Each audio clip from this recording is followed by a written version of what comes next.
Understanding email. Emails are messages that are distributed by electronic means from one computer user to one or more other people. Email travels via the internet from one computer to another. The username is the name of the email account that is created by the owner. Many times people use their name, punch their name, and/or a combination of numbers to create their account name. The separator is the @ sign or symbol. When reading aloud, it is spoken as @. The domain name is the name that identifies the server where the email messages are sent and stored. And hang on, the top level name. This identified a country associated with the address. Sometimes the information is not included in an email address.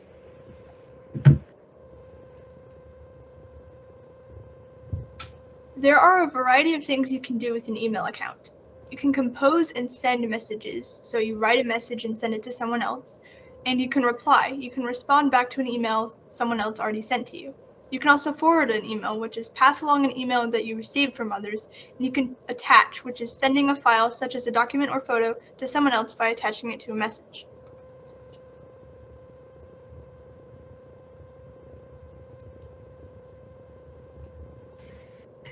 A malware is a software that is specifically designed to disrupt, damage, or gain unauthorized access to a computer system. Malware emails are typical, although many of today's email systems help filter these emails using junk or spam folders. Phishing is the fraudulent attempt to obtain sensitive information such as usernames, passwords, and credit card details by disguising as a trustworthy entity in an electronic communication.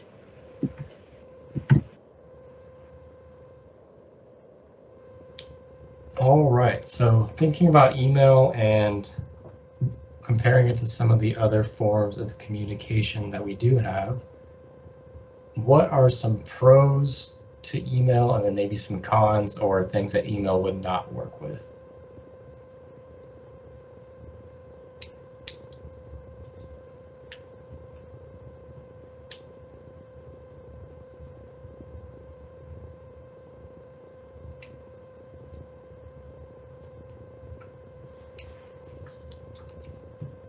So some of the pros that we have of using email is that it is fast. So our messages can be sent very quickly. It'll only take a few seconds for the recipient to receive the message. And it doesn't matter where you are in the world, that message will go pretty much in the same amount of time, no matter who you send it to or where that person's located. Also with response, so when you're writing an email versus having a conversation, you can have time to think about what you want to type and really formulate your message to where it comes across in the most clear and concise manner before you actually send that message. Versus if you're having a conversation and people are asking a question and they're expecting an answer right away, you may not come up with the best response at that time.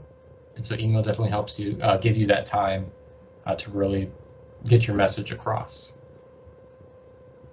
Also about time is you can send emails any time of day, and these work a lot better than a phone call. Say you need to send a message that you need to get out right away, but it may be at an inconvenient time for other people. Whereas if you try to call them on the phone, they may not have time to answer the phone because they're busy, they're asleep, they're in a different time zone, whatever the reason may be. Email is a good way of using that form of communication where you can say what you need to say whenever you need to, and it won't be unanswered or ignored for various reasons. We also have a record, and so you have a record of communication versus whereas a phone call most likely will not have a record of communication. And so you can always go back to your emails and review information that was sent at a future date. And so that keeping a record of your messages is very good, not only so you know what was sent, but also you can use as a reminder if you need to go back and refresh on a conversation you had, days, weeks, months ago. And then lastly, one of our pros of using email is you can send the same message to multiple people.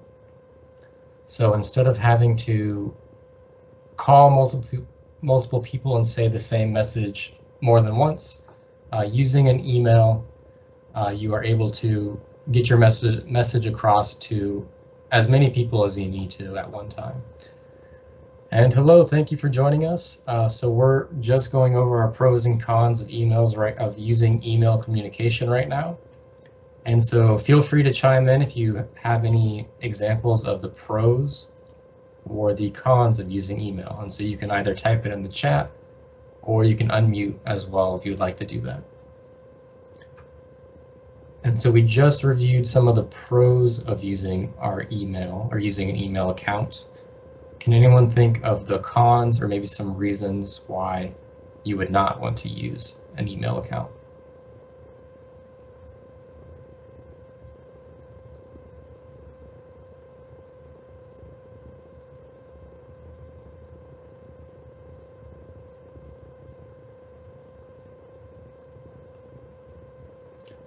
Me too, yes. And as you know, with all the emails we get through Texas A&M AgriLife Extension, trying to keep up with all those messages any other way besides email, I don't think would work. Versus if anytime someone had information to send out, we received a phone call, that'd be a lot of information that we would have to write down from an organizational standpoint.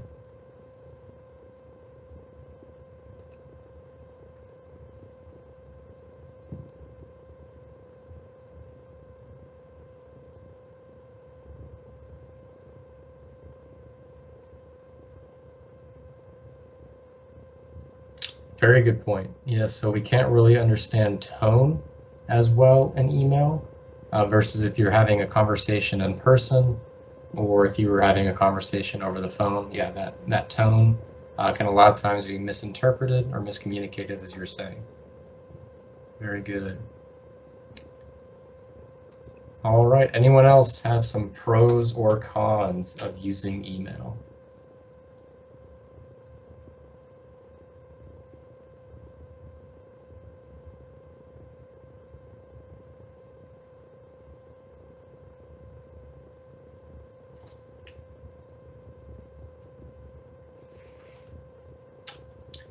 All right, some of the other cons we have in our examples are the junk mail. So a lot of times we get those junk or unwanted emails. If you sign up for a service or you give anyone your email information, who knows how many people will have that email. And so a lot of times we do get those junk emails or those ads, things like that, where people are trying to advertise stuff to us, or even try to incorporate that phishing or malware that we'll go over here in a second as well. And then also with the forwarding of messages. So you should always count on the possibility of your message ending up in the inbox of someone it was not intended for. And so you really don't have to worry about your messages being forwarded as long as you're doing everything the right way and ethically. But just know that if you send a message to someone through email, that message can then be sent to anyone else who has an email address. All right, thank you guys for participating. And we'll go ahead and move on. Oh, I think we skipped one. Maybe not. Now let's talk about what you can do with emails. You can attach an item. If you want to send a file to someone, like a document, video clip, or a photo, the file can be attached to the email. There are also folders. Your email account will have virtual folders. These folders help you to organize your messages. Your inbox is where your incoming messages are stored. You can save a draft. If you've started writing a message and you need to stop for whatever reason, you can save the message in your drafts folder so you can work on it later.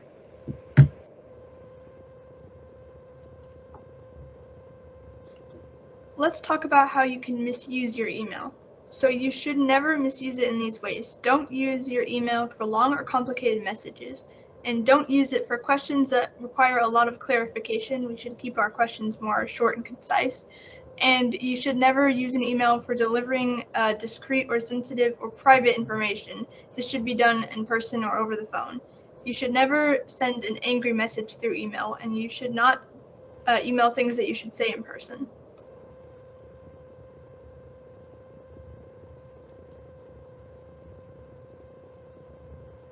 Now we're going to practice identifying phishing.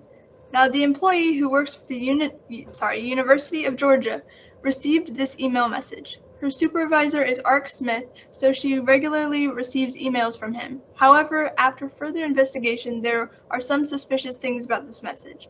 What do you find suspicious about this email?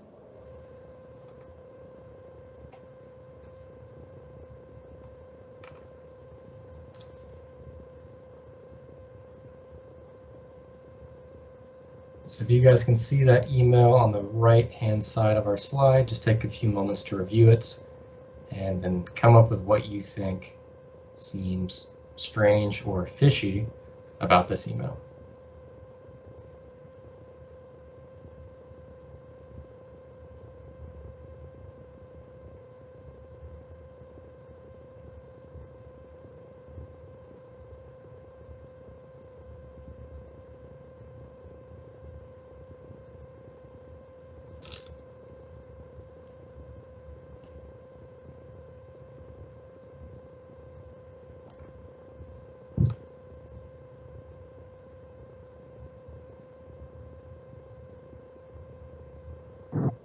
One thing that seems fishy to me is how the person who sent the email is not willing to talk on another platform about it.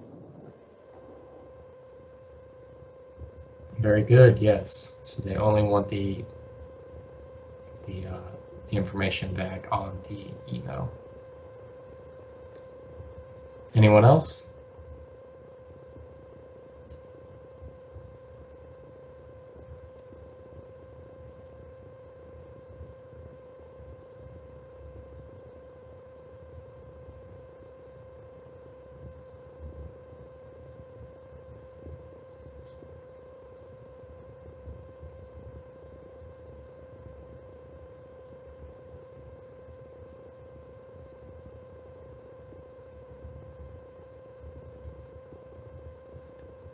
Good, the punctuation is off, so as you can see there are a few words that are capitalized that should not be, like complete is capitalized and task.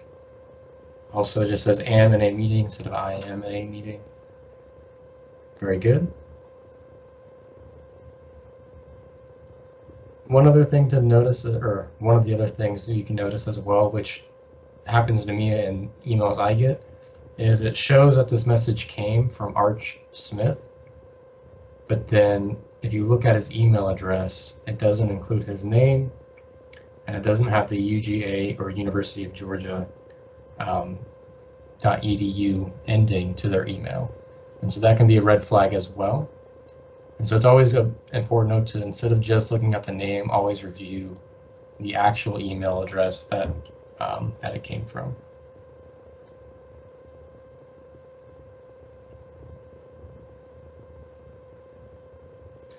He also doesn't have a closing signature. It just says thanks at the bottom. And for most of us, we have some sort of signature at the end of our emails that has our name, our place of employment, as well as our title. And then they sent this email that makes it seem very urgent, but they do not specify why it is urgent or what the topic is about. And then, as you said, Mike, only being able to receive information from an email and not take a phone call or anything like that, that is also suspicious. Let's move on to the next one. Oh, sorry, Jasmine. That's the second time I've hijacked your slide. I won't do it next time.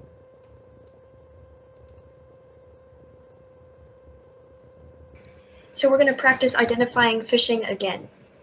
This person banks with Wells Fargo and sometimes gets email updates from the bank. However, after further investigation, there are some suspicious things about this message. What do you find suspicious?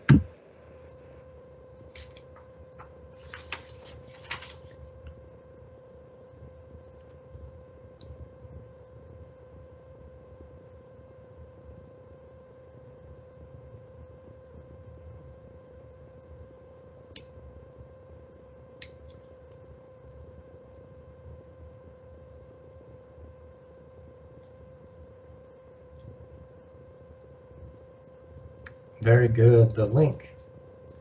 And so yes, the link here is a bit.ly URL, which is that service that shortens the URL.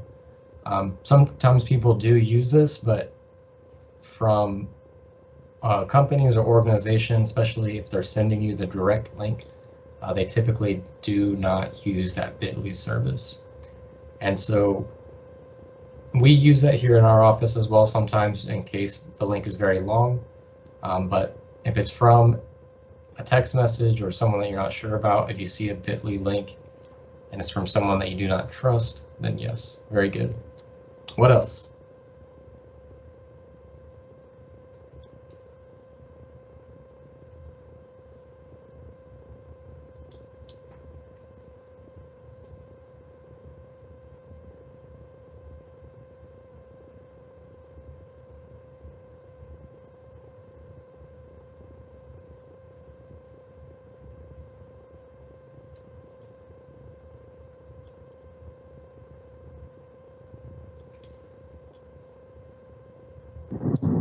It's wanting you to click on that link to review the activity, but a lot of the time, most banks have apps for individuals to go to their bank to check activity. That link will probably direct you somewhere else. Very good, thank you, Allie. And a lot of times, if you have a banking app or something, and then as Mike was saying, that they would call instead of text, those are typically the ways to go about it, as opposed to a text message.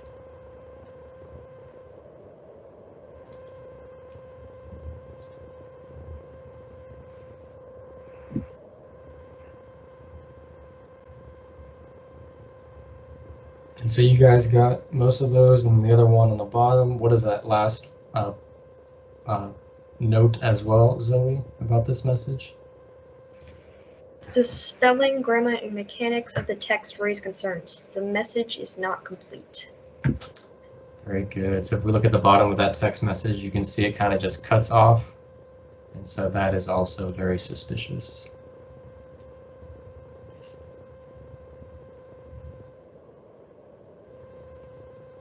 So how do we deal with phishing? If you think you are experiencing a phishing attempt, then do not click on any links or download any attachments. They might contain viruses or spyware. Do not reply to the email or text message. Phishing emails can be sent to Federal Trade Commission spam, anti-phishing working group, and report phishing attempts to ftc.gov/complaint, and phishing text messages should be sent to 7726. All right, thank you, Jasmine. All right, so I believe, actually I know everyone on our call today already has an email account, and so we will not practice creating one, but we will go and just review some of the things you can do in an email. And so, Mr. McBride, I'm assuming you use Outlook as well. Do you use the web version, or do you use the built-in Outlook that's on the computer? I use the app that comes with the computer. Okay. Yes, so the app and the web they all have the same functions. I typically use the web just because I like the way it looks a little bit better. And so you probably are already pretty familiar with our version of Outlook. But just to review what we went over of the different things we can do. With our folders, so as you can see, I have quite a few folders. This is a good way that I like to keep organized and that a lot of other people use to categorize their messages. And so, Mr. McBride, as you know, we get all sorts of messages every day about various topics, from livestock shows to shooting sports events to continuing education courses for pesticide management and things like that. And so instead of having them all stay in just one continuous inbox, one way you can organize that more is by creating different folders and then moving those emails into these folders. That way, if you need to find a conversation about a certain topic that comes up later on in the week or whenever it happens, you can easily go to these folders and then find the message you're looking for. Also with drafts, and so I use drafts quite often specifically for 4-H. We get a lot of different families, different parents emailing me that generally ask the same questions. And so instead of having to compose a new email every time, one thing I do is I have a draft, or I'll even go back to one of the emails I sent previously. And so if I click on my drafts or one of my previous messages, I can use this same template to send to multiple people. So this one is just very general 4-H information about the different things we provide, our project list, where they can enroll. And so drafts and then folders of previous sent messages are a good way to organize that to where you can save some time instead of having to recompose an email every time you get the same question. One other thing with this version of Outlook is you can always go up here and attach a file. And so there's always suggested attachments from recently opened documents. But one other thing we can do as well, which works pretty easily, is I can just click and drag and attach a file to my message. And so if you already have your File Explorer open, with our computers here in Harris County, sometimes they run really slow. And so when I open this folder, sometimes it takes a few minutes to open up. And so if I already have it open, instead of having to go to attach here, I can just pull up my folders, find the document, and slide it over and attach it that way.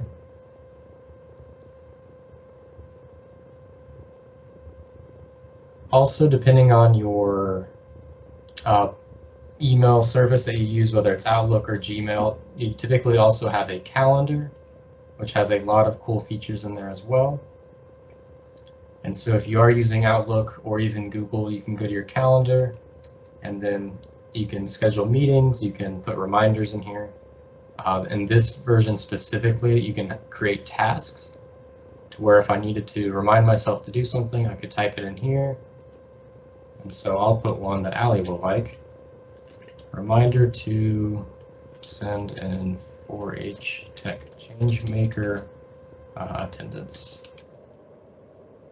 And so I can add that task. I can mark it as important. And then you can even go in there and set reminders on those tasks as well. Also through Outlook, instead of having to go into your team separately to schedule a Teams meeting, you can also just go into your calendar here and also add Teams meetings straight from your Outlook calendar. All you have to do is click this little slide and you can invite your attendees and it'll send out that Teams meeting to all the people you add onto your calendar.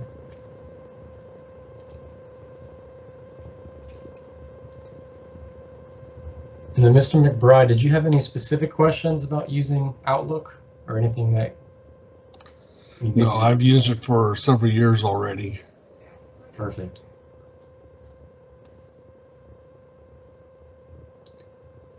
All right, and yeah, one cool thing too about Outlook is they always add new features, and typically they'll give you some tutorials on what you can do or walkthroughs of what new changes they've added.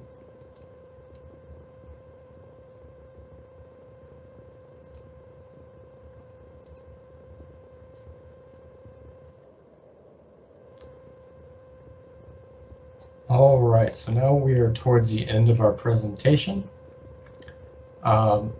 Few questions to ask you guys. How can email communication be used in different careers?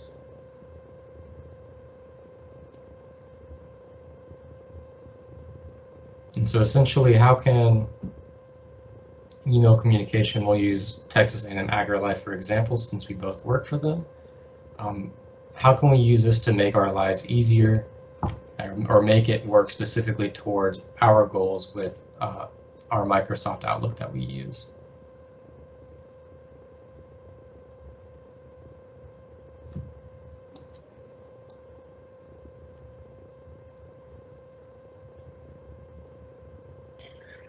I think it's really convenient because not only can we send emails through it, but like our team, um, we have like the teams connected and the calendar can be on there. And just everything is all in one place. So it's kind of like a one-stop shop. And you don't have to have multiple different accounts. Yes, definitely. So with the incorporation of, having that virtual calendar, and then especially as we were going through a pandemic, being able to use our email service to meet like we're meeting now on Teams has definitely made work easier. There is that learning curve at first that we all went through when we started using Teams more and Zoom and everything like that. But being able to meet where we're not all in the same place has definitely been a plus of us being able to use that. Thank you, Alan. Right. Thank you. Mm-hmm.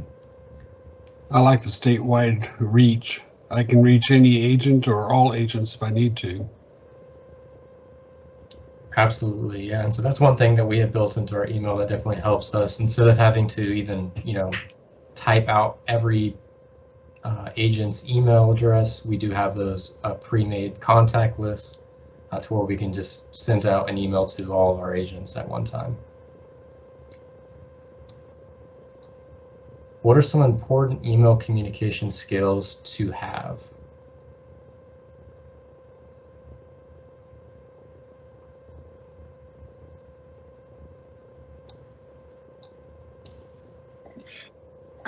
Making sure you have some point of reference for like who you are, and maybe some contact information, just so they know that it's not fraud and you're using your email etiquette. Definitely.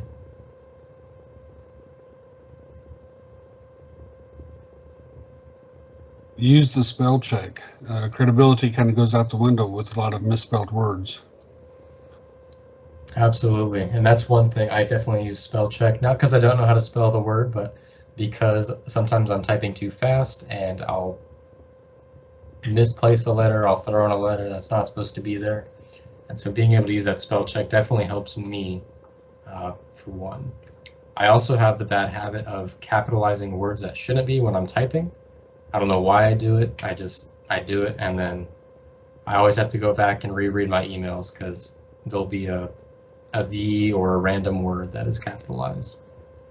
Unfortunately, spell check does not check those all the time on capitalizing words that shouldn't be. And so I guess that could be another important skill, is to not relying on the spell check either. Always go back and reread your email before you hit send to make sure that your message is there clearly and how you want it to look. And then what are some considerations to remember for email communication etiquette?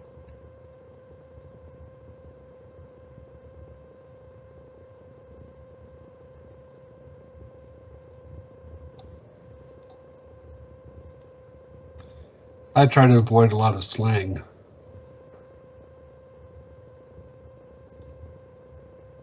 Avoiding slang words, very good.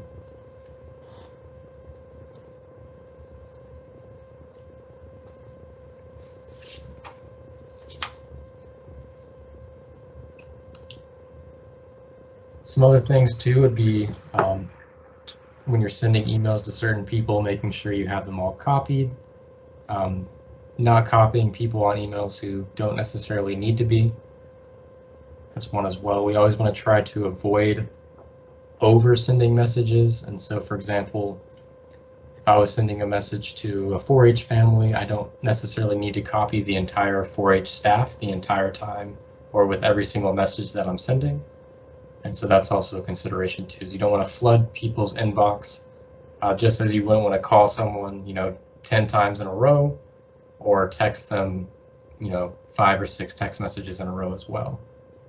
Same goes with our email communication.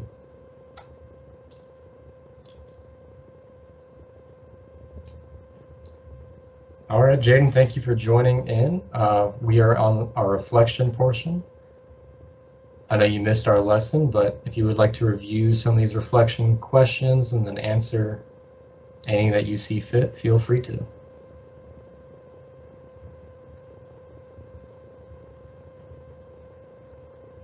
he gave us a thumbs up. Awesome. All right, well, in the meantime, thank you guys for joining us for our second 4-H Tech Changemaker Tech Week workshop today.